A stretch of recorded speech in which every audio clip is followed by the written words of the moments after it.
First thing I'd like to say is I would like to acknowledge the title of my talk is inaccurate.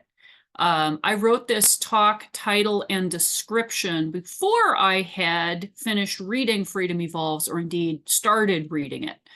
I had read Daniel Dennett's prior book, Elbow Room, The Varieties of Free Will Worth Wanting.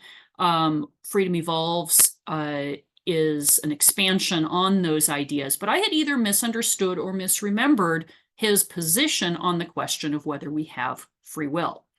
I am not alone in this. I'm apparently in very good company because lots of people misunderstand Dennett and think he's saying we don't have free will. I am going to explain Dennett's positions, and I'll add a little bit from some of his other work and some other sources, but mostly I'm relying on the book Freedom Evolves. And I'm going to describe what free will is, how it came to be, and what it has to do with the question of determinism. According to Dennett, the answers are roughly the ability to make informed, unforced choices from among multiple available actions. It evolved, and nothing. And I'll address these in detail in reverse order. Why free will doesn't depend on indeterminism, how free will evolved, and the nature of free will, what it is and isn't, and how we can preserve and advance it. In a sense, free will is not a thing. It is a collection of abilities that we can develop or not. And it is not something that is granted to us or that is intrinsic to human biology necessarily. Dennett does say we do have free will, and lots of smart people disagree with him on that, including Robert Sapolsky, who a couple of church members sent me clips of, and Daniel Wegner, who Dennett quotes at length in this book.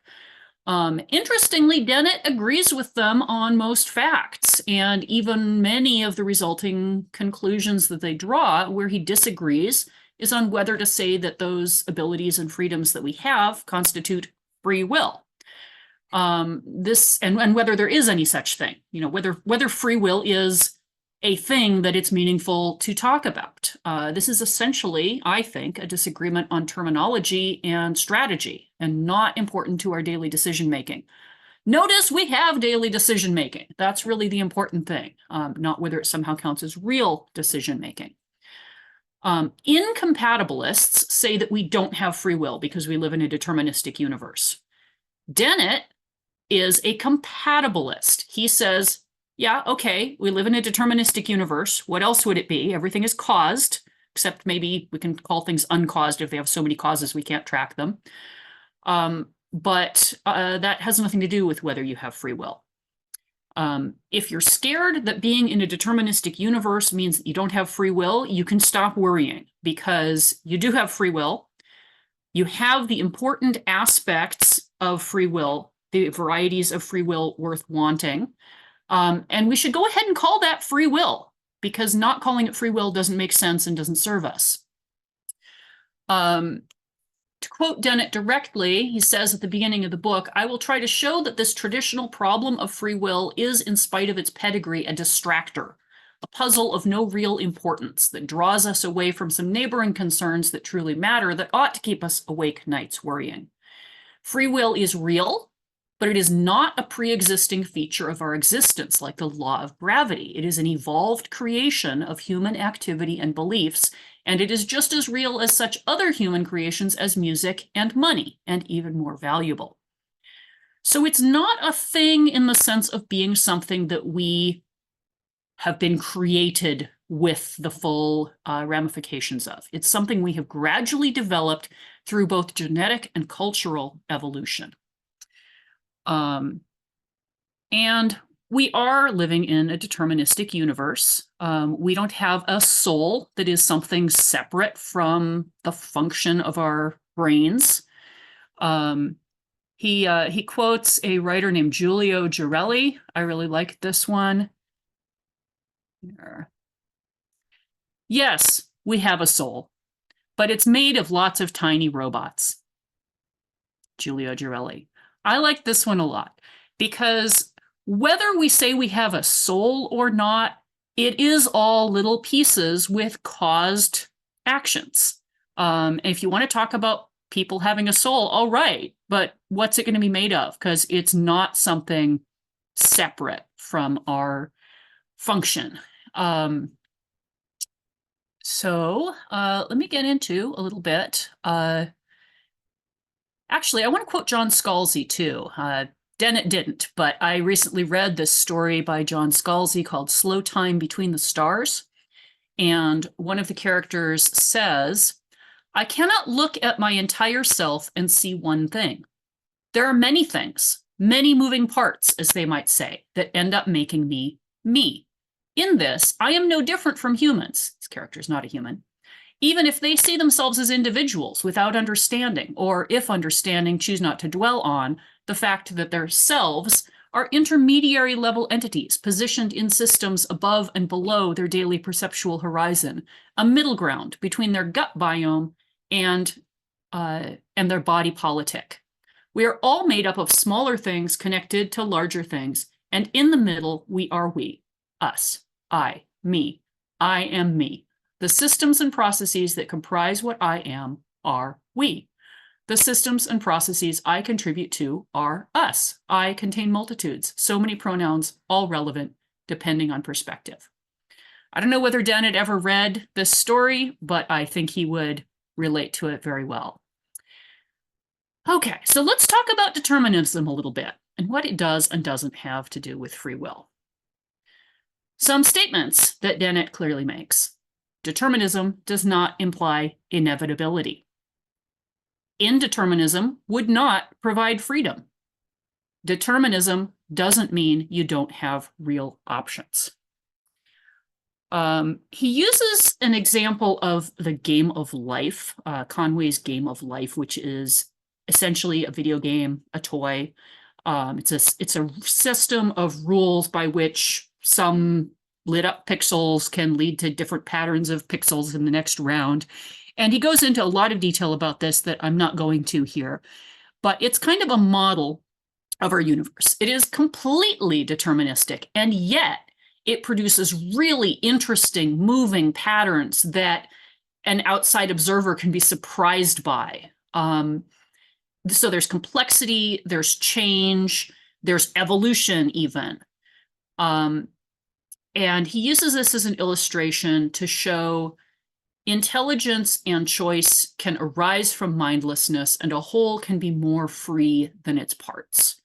There are entities within the game that have learned or been designed to avoid destruction. And the natural world evolved avoidance, creatures that can avoid destruction, without any consciousnesses to do the avoiding. The word inevitable literally means unavoidable.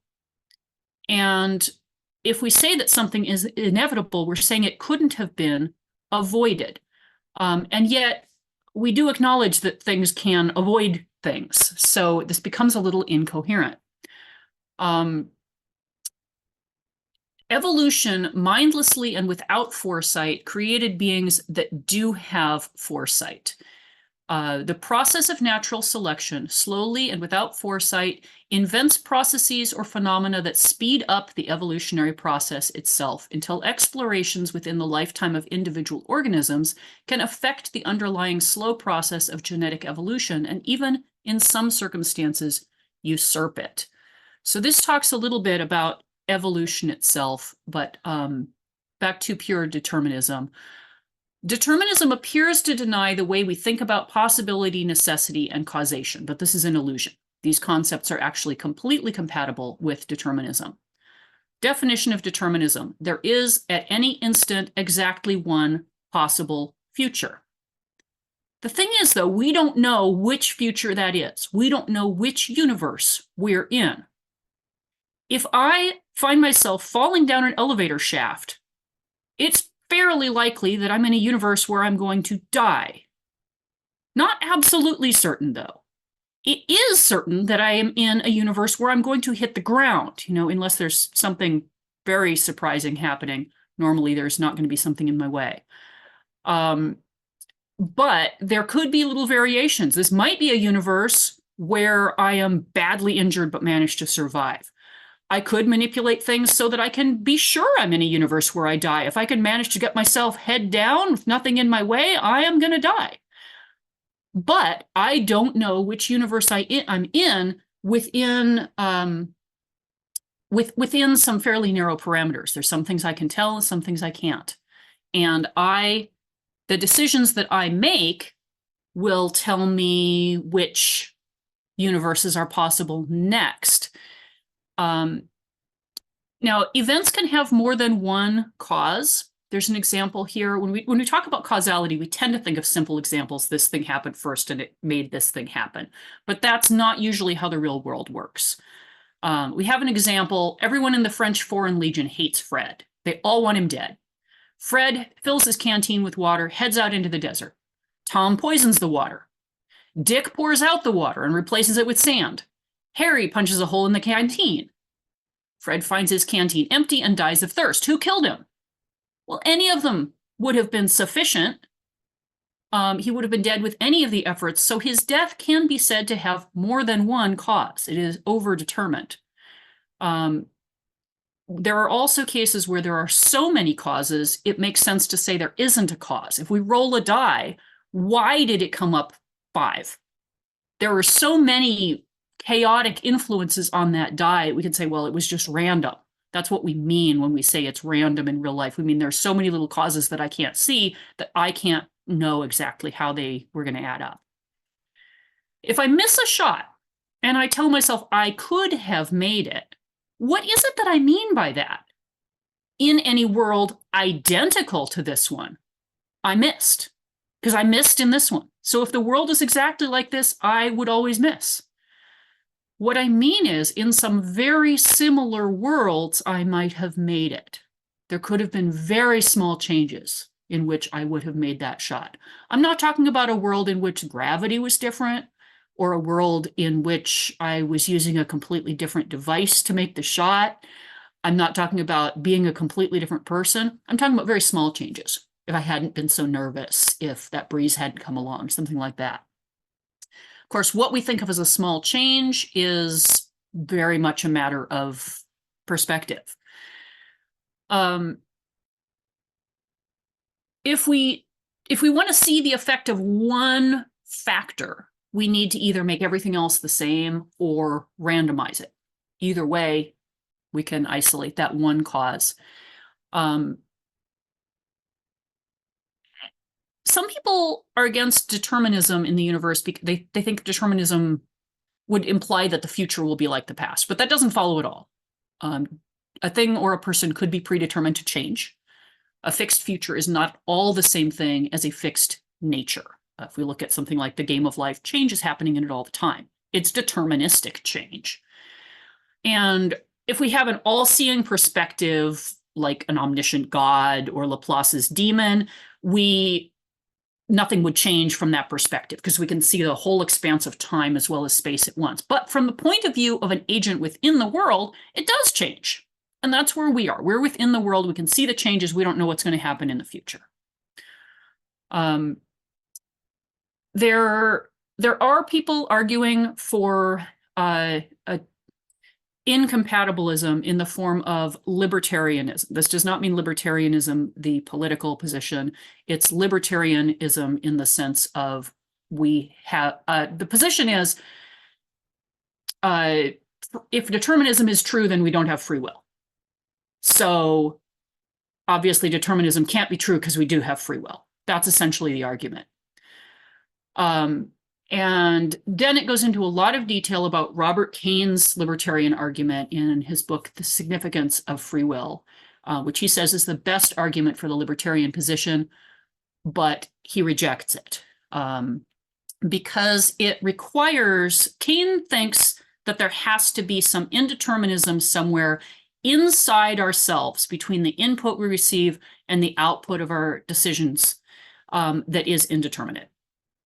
And I think Dennett convincingly gets across that that is an incoherent requirement. If you have some randomness in there, you have like quantum indeterminacy, that doesn't give us freedom. Randomness does not give us freedom. And whether the randomness is inside or outside the boundaries of what we're calling the self doesn't make a difference. So I'm going to set that aside, as Dennett does. He spends a long time talking about it, but that's essentially it. You can throw in randomness all you want, but that does not make our choices free. And whether it's part of ourselves or not just depends on where you draw the boundaries. So let's talk about what free will is, where it came from specifically. It evolved.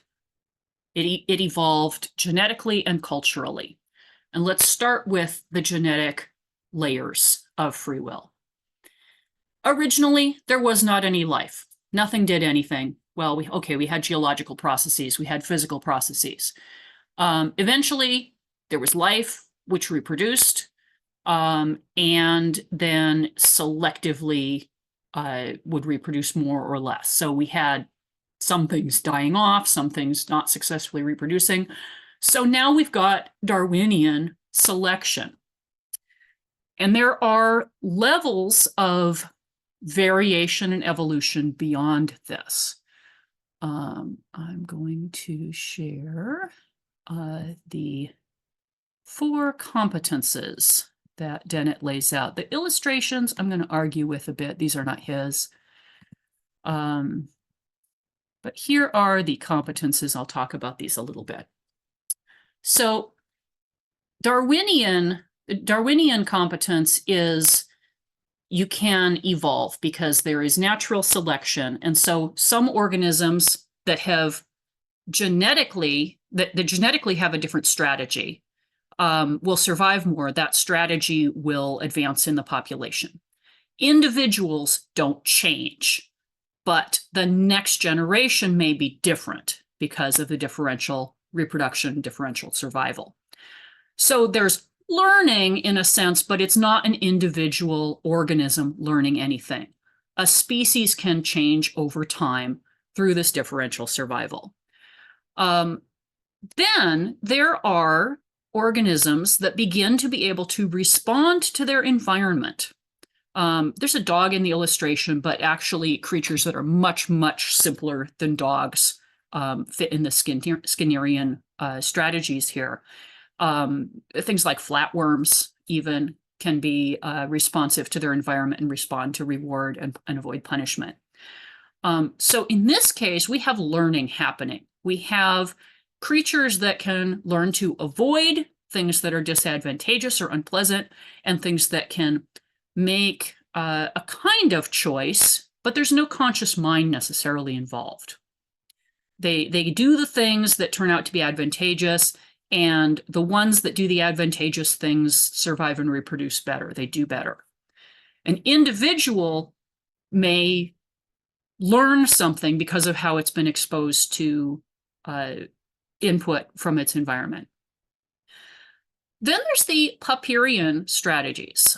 This is where the organism begins to build environmental models. And this is happening through the course of biological evolution. They're developing brains that are sophisticated enough to model their environment and to make choices about what to do next. So I would put a dog here too.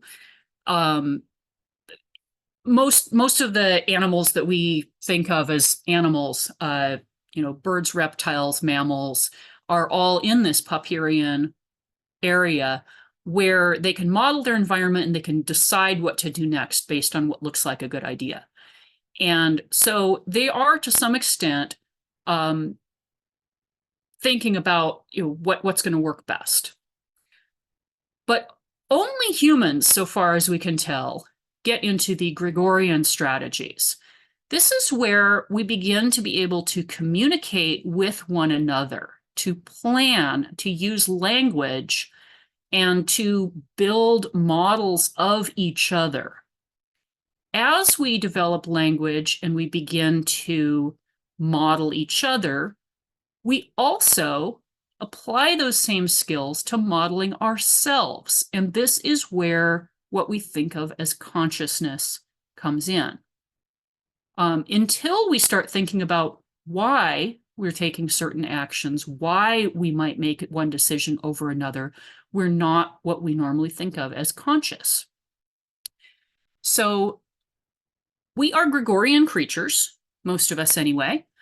It is possible for a human not to be a Gregorian creature. If someone is of such low intelligence or such low mental function for some other reason, then they're not Gregorian. If someone's unconscious, they're staying unconscious, they're not modeling other people. So it's not inevitable just from our genetics. It has to be fostered through education and parenting in order for us to make the most of these Gregorian abilities. The names, by the way, are all after various researchers. I'm not going into exactly who each person is, but you can look them up. So let's talk about how this applies to living in a society and making choices as a human. A familiar model for most of us from game theory is the prisoner's dilemma. And here's one example. The idea is you have two people who were apparently collaborating on a crime. They're both questioned separately. If they both refuse to talk, they will both go free in some models. And if one implicates the other, then the one that's implicated will have a longer imprisonment. Basically, you'll be better off if you implicate the other person, unless you can manage to both not implicate each other. So it becomes kind of a paradox because it seems like the advantageous thing to do is to implicate the other person so they can't implicate you first.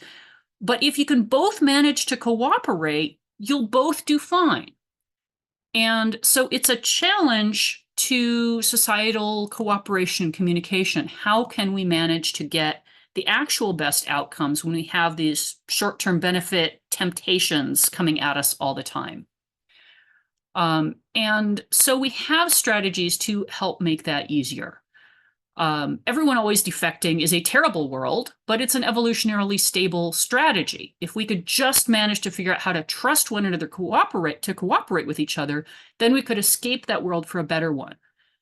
Well, our cells and our genes managed to develop ways of cooperating through millions of years of trial and error. We have more tools for figuring out how to cooperate now. At least there are precedents for figuring out how a bunch of individual components can cooperate to mutual advantage rather than fighting it out for individual short-term advantage. Our brains let us review past experiences and decide among alternatives without having to spend millions of years differentially dying off to decide between those alternatives. We can doubt, we can plan, we can calculate, we can ask ourselves questions. We invented language and culture and writing and math so we can keep track of resources. We can talk things over with our families or our tribes. We can negotiate with other tribes. We can pass on learning instead of having to figure it out all over again. So culture lets us leverage ourselves into whole new areas of freedom that other creatures don't have.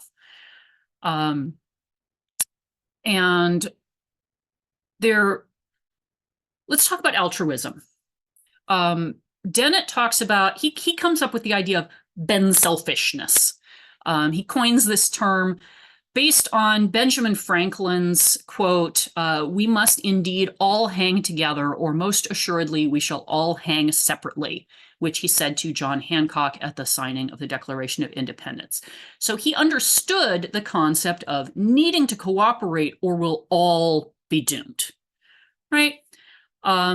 So Dennett calls self-interested altruism Ben-selfishness in honor both of Benjamin Franklin and of benevolent selfishness.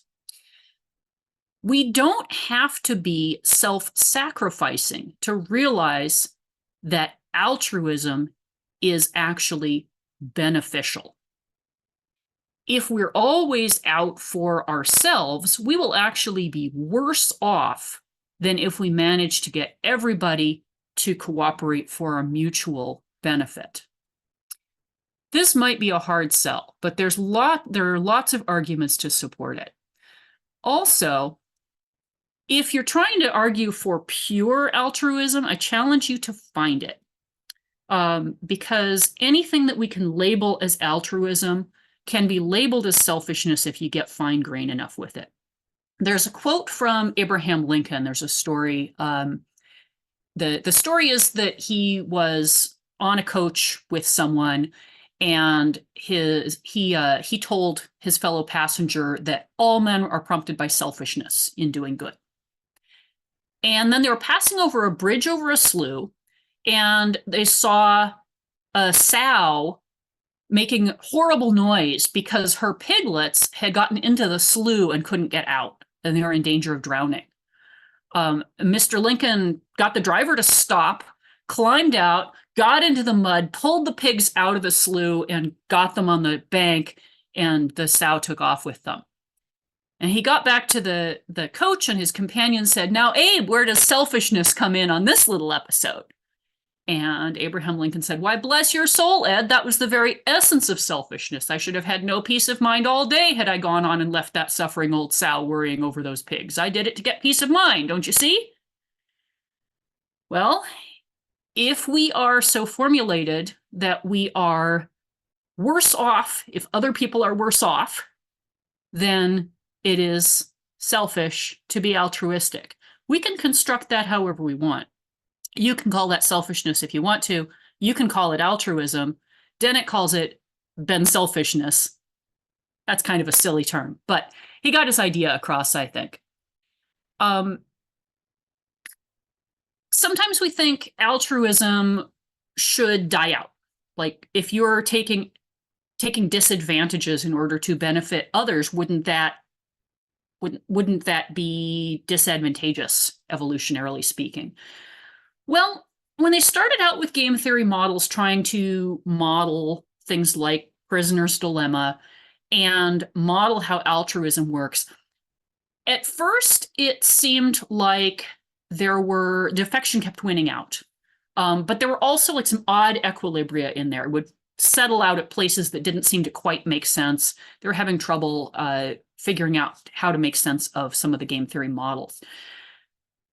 When the idea of proximity was figured in, individuals, agents interacting more with their close neighbors than with others, then the unexpected equilibria disappeared and cooperation was way more successful. Because if you are a cooperator and you have a neighborhood of cooperators, you can all succeed very well. If there are neighborhoods, then it's safer to assume that the individuals around you will behave like you, and that turns out to be true. Cooperation becomes a better bet. If you are inclined to cooperate, your neighbors are likely to be too, because they keep interacting with you and finding that their neighbors cooperate. If we give the agents choice about whether to interact with a given individual, clusters of like-acting agents develop. Cooperators find cooperators, defectors get stuck with defectors. If we give them the possibility of learning from experience and adjusting their own rules as a function of the encounters they've had, then those freeloaders, those defectors get detected and rejected. The ability to detect and reject pushovers who keep cooperating with defectors can also be valuable. Social punishment emerges. This is without any kind of self-conscious complexity. This is just with being able to adjust for maximum benefit for themselves. So individuals get pushed to cooperate. Then you get efforts to look cooperative.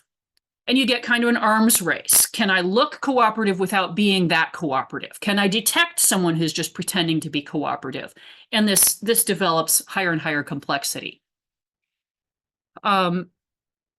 Once a group transitions to enforcing group norms like this, it can maintain and transmit culture instead of having to wait for evolution of genes. So we can see game theory models as useful models for evolution and cultural evolution.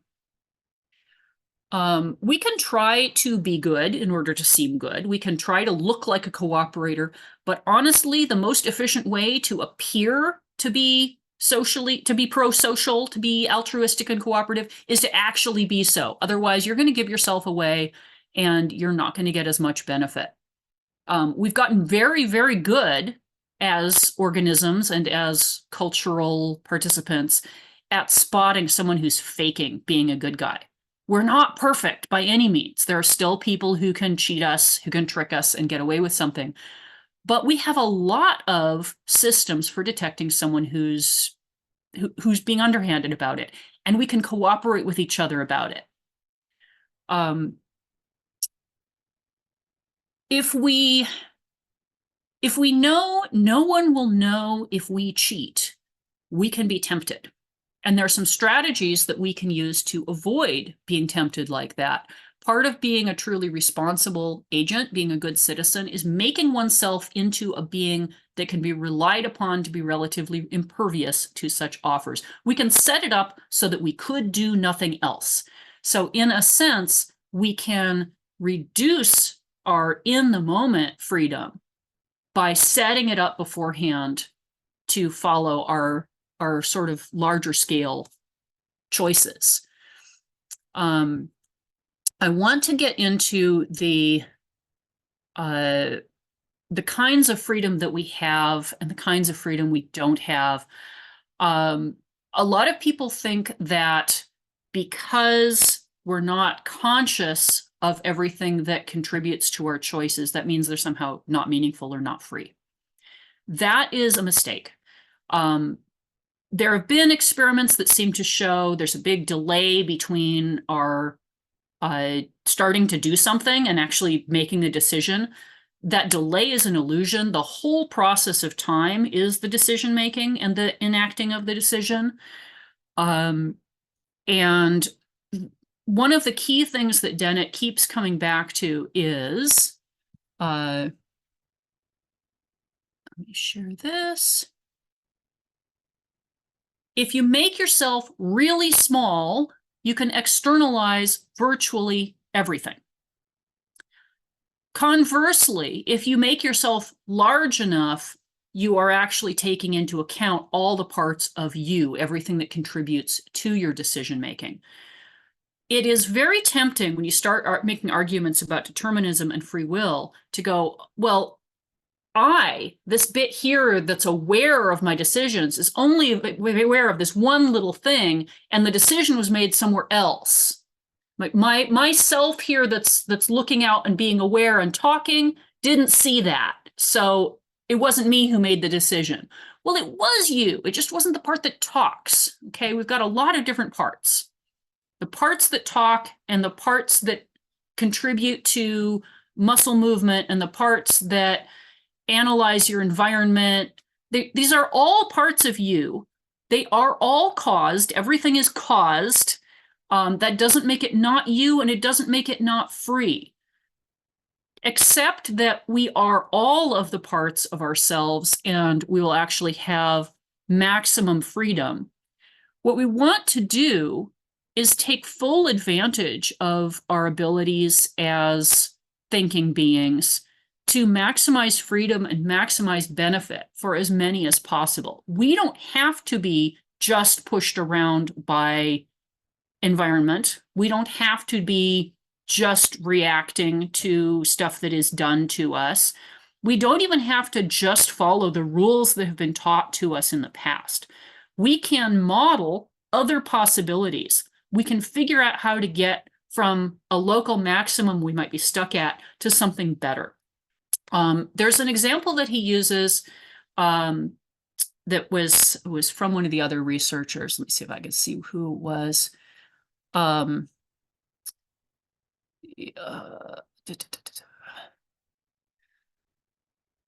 can't remember who it was, but the cake splitting game.